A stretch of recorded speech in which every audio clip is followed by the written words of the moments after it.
Halo semuanya, mahasiswa UT yang mengikuti perkuliahan Tuton. Bertemu lagi di mata kuliah pengantar bisnis untuk sesi ke-7 ya. Oke. Pada sesi ini gitu ya, kita akan membahas mengenai memotivasi karyawan dengan tujuan agar menghasilkan produk yang berkualitas, performansnya yang bagus. Jangan lupa kalian sempatkan membaca BMP dan materi pendukung lainnya agar kalian paham pada saat mengisi diskusi. Oke, saya ingatkan bahwa di sesi ke-7 ini akan ada tugas terakhir, yaitu tugas ketiga. Kalian diharapkan untuk mengerjakan tugas ketiga agar nilainya baik. Setelah pertemuan ini, Anda diharapkan mampu menjelaskan dan menganalisis konsep dasar produktivitas, teori motivasi, kebutuhan sumber daya manusia, menganalisis keperekrutan karyawan, pelatihan, pengembangan karyawan, penilaiannya juga, pemberian kompensasi, dan menganalisis konsep pengelolaan SDM, termasuk serikat pekerja dan peraturan tenaga kerja, dan menganalisis perselisihan kedisiplinan kerja. Oke, sebagai pengantar, saya akan eh, tampilkan dulu slide-nya ya, slide untuk eh, video inisiasi ke-7 ini. Saya akan share screen-nya. Oke, silahkan perhatikan di video Anda, gitu ya, screen-nya. Pada inisiasi ke-7, kita akan membahas motivasi. Apa itu motivasi? Motivasi sering diartikan sebagai sesuatu yang muncul dari dalam ataupun dari luar diri seorang, yang membangkitkan semangat serta ketekunan untuk mencapai sesuatu yang diinginkan. Motivasi kerja seorang karyawan akan mempengaruhi produktivitas kerjanya, dan tugas seorang manajer adalah mengarahkan motivasi tersebut agar tujuan organisasi tercapai. Ya, teori motivasi ada teori kepuasan itu teori awalnya, ada teori proses. Nah, teori motivasi nih, teori kepuasan ini merupakan teori didasarkan pada kebutuhan manusia dan kepuasannya. Nah, teori pendukung ini ada teori hierarki yang Maslow, kalian sudah tahu ya, teori hierarki, terus motif sosial dari McClelland, teori X dan Y, McGregor, dan teori dua faktor dari Herzberg. Ada juga teori kontemporer atau disebutnya proses teori. Nah, ini berusaha agar setiap karyawan itu bekerja dengan giat. Nah, teori ini gitu ya disebut sebagai teori motivasi proses. Kenal dengan ada juga yang apa namanya itu pendukungnya teori harapan, teori keadilan, dan teori pengukuhan. Nah, teori kebutuhan Maslow tingkatan ya, dari hierarki itu bersifat fisiologis dulu, keamanan sosial gitu ya, lalu nanti ada prestasi dan juga aktualisasi diri. Jadi ini dari bawah ya.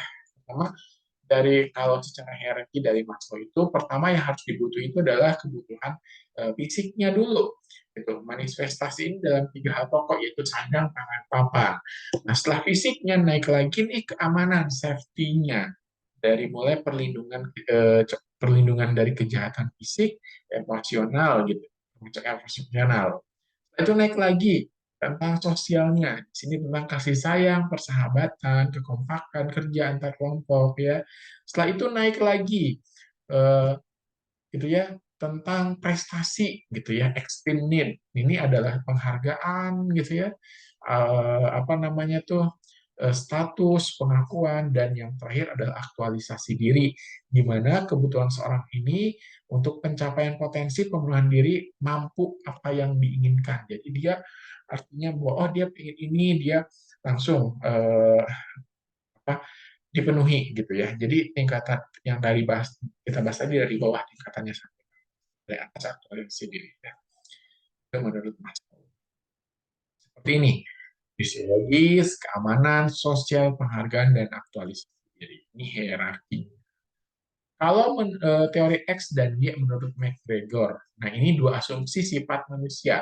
Teori X dan Y. Teori X, pandangan negatif.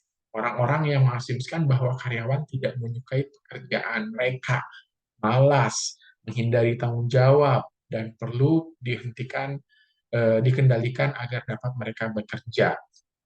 Teori Y-nya, pandangan positifnya. Jadi yang X-nya negatif, yang Y-nya positif. Ingat ya, X cross negatif gitu. Nah, ini asumsi yang kalau Y, para karyawan itu kreatif dan menikmati pekerjaan, bertanggung jawab, berlatih mengembangkan diri. Jadi ini adalah eh, kebalikannya. Y. Kalau dari Herzberg, motivasi higienis mengatakan bahwa faktor-faktor yang mendorong karyawan termotivasi itu faktor intrinsik dan atau faktor motivasi itu dorongan yang timbul dari masing-masing orangnya atau ekstrinsik ini dari luar gitu ya. Contohnya gitu ya. Ada motivator, faktor higienisnya gitu ya. Prestasi dengan adanya pengawasan, pengakuan kebijakan perusahaan gitu ya. Jadi ada faktor intrinsik ini motivasi yang dari dalamnya nih, ini yang dari luarnya. Karena ada pengakuan jadi kebijakan perusahaannya, pekerjaan itu sendiri statusnya gitu ya. Tanggung jawab, kondisi kerja, gaji gitu ya. Jadi ini adalah eh, apa ya? Ini intrinsiknya, ini ekstrinsiknya gitu ya. McClellan atau tiga kebutuhan. Kebutuhan akan prestasi, kebutuhan akan kekuasaan gitu ya, kebutuhan akan afiliasi gitu ya. Jadi ada achievement, ada power, ada affiliation. Nah, pendorong kesuksesan unggul dalam kaitannya dengan rangkaian standar itu achievement. Tentang membuat orang lain berperilaku gitu ya atau mengendalikan itu power. Afiliasi yaitu hubungan antar tim.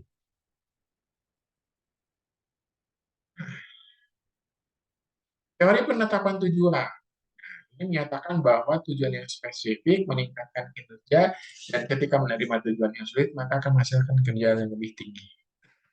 Inti dari teori ini kita bekerja untuk mencapai tujuan berutama dari motivasi kerja. Terus tujuan sulit akan menghasilkan kinerja yang lebih tinggi. Jadi tujuan tersebut diterima. Penetapan tujuan yang partisipatif gitu dan umpan balik gitu ya. Jadi tujuannya adalah di sini memang ada penetapan agar tujuan itu bisa dicapai. Teori penguatan ini adalah perilaku adalah fungsi dari konsekuensinya. Artinya daya penguatnya itu merupakan konsekuensi yang segera mengikuti perilaku yang meningkatkan probabilitas di mana perilaku itu akan diulang. Contohnya Walmart memperbaiki program bonus bagi karyawan per jamnya dan para karyawan memberikan layanan terbaik gitu ya untuk agar diberikan bonus tunai tadi. Jadi ada aksi dan reaksi. Teori desain pekerjaan. Nah, ini digunakan manajer untuk merancang pekerjaan, yaitu pemekaran pekerjaan, pengayaan pekerjaan, gitu ya, nanti bisa kalian. Teori keadilan. Nih, awalnya teori ini berfokus pada dua hal, keadilan distributif dan prosedural. Kalau distributif itu keadilan yang dirasakan dari jumlah atau alokasi imbalan antar individu.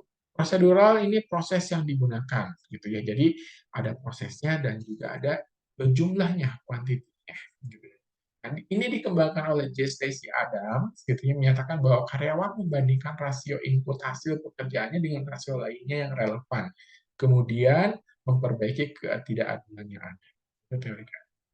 Victor Fromm atau teori ekspektasi, di mana seorang individu itu cenderung bertindak dengan cara yang tertentu, harapannya tindakan itu akan diikuti oleh suatu hasil yang tertentu. Teori ini ada tiga variabel, ekspektasi, instrumental, dan value. Ekspektasi ini tautan dengan usaha kinerja, itu probabilitas dirasakan individu mengerahkan sejumlah usaha menghasilkan tingkatan kinerja tertentu.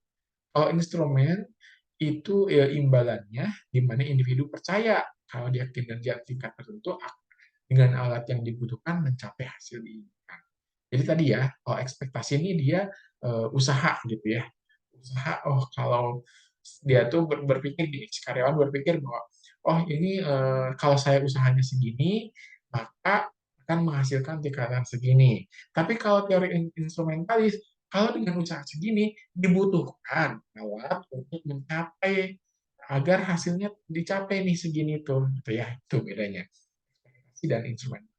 Kalau valensi daya tarik imbalan, ini menempatkan hasil atau imbalannya dapat dicapai dari suatu pekerjaan. Tadi, kalau untuk mencapai segini, maka saya akan dapat imbalannya segini, gitu. Ya, jadi di sini imbalan. Jadi di sini ini ada ekspektasinya yang pertama, terus ada oh, alat yang dibutuhkan nih agar ini tercapai. Terus kalau ini tercapai akan dapat imbalannya sekian. Yaitu ekspektasi instrumentalis dan valensi. Nah, ini salah satu bentuk gitu ya bahwa oh ini mengakomodir ekspektasi invent tadi ya apa namanya itu instrumentalis dan valensi gitu ya dalam artian oh harus ada ini untuk menyenangkan, harus ada ini untuk agar tidak stres gitu ya. Contohnya adalah di sekian video pengantar inisiasi ketujuh ini gitu ya. Sekali lagi saya ingatkan untuk mengerjakan tugas terakhir gitu ya di semester ini yaitu tugas ketiga dan jangan lupa kalian juga untuk aktif dalam diskusinya. Sekian dari saya, sampai jumpa di pertemuan ke-8, pertemuan terakhir ya. Oke, terima kasih. Sampai jumpa.